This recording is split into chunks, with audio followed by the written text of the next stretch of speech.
पिछले दशक में हमारे सरकार ने बहुत सारे कदम उठाए हुए हैं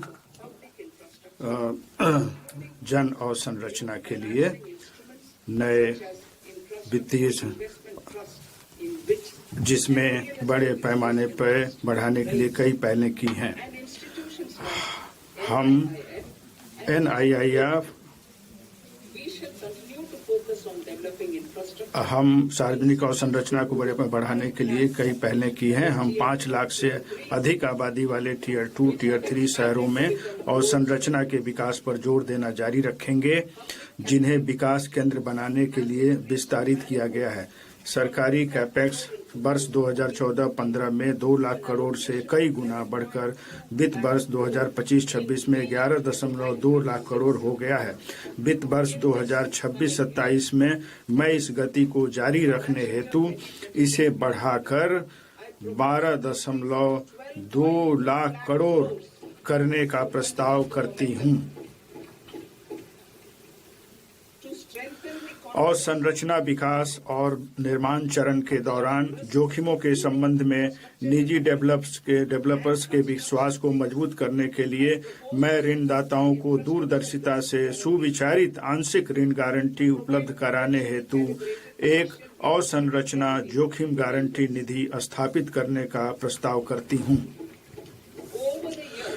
पिछले वर्षों के दौरान REITs परिसंपत्ति मुद्रीकरण के लिए एक सफल उपाय बनकर उभरे हैं।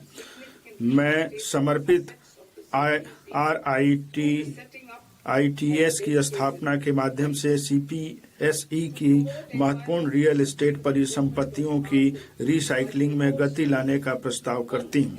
कार्गो के पर्यावरण अनुकूल आवागमन को बढ़ावा देने के लिए मैं निम्नलिखित प्रस्ताव करती हूँ। पूर्व में डानकुनी से पश्चिम में सूरत को जोड़ते हुए नया समर्पित मालवाहक कॉरिडोर बनाना, तालचर और आंगुल जैसे खनिज समृद्ध क्षेत्रों तथा कलिंगा नगर जैसे औद्योगिक केंद्रों को पारादीप और धमरा पत्तनों से जोड़ने के लिए उड़ीसा में NW5 से शुरू करते हुए अगले 5 वर्षों में 20 नए राष्ट्रीय जलमार्ग NWU शुरू करना। इसके लिए अपेक्षित जनशक्ति तैयार करने के लिए क्षेत्रीय उत्कृष्ट केंद्रों के रूप में प्रशिक्षण संस्थान स्थापित किए जाएंगे। इससे प्रशिक्षण देने और कौशल प्राप्त करने के लिए जल मार्ग के पूरे भाग में युवाओं को लाभ प्राप्त होगा। इसके अलावा अंतर्देशीय जलमार्गों की जरूरतों को पूरा करने के लिए बनारस और पटना में एक जहाज मरम्मत सुविधा भी स्थापित की जाएगी।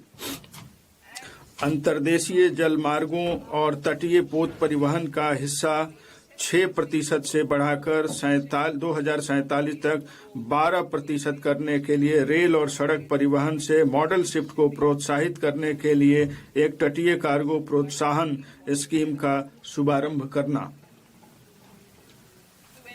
अंतिम छोर और दूर दराज के क्षेत्रों को जोड़ने और पर्यटन को बढ़ावा देने के लिए मैं समुद्री विमानों के स्वदेशी निर्माण को प्रोत्साहन करने का प्रस्ताव करती हूँ।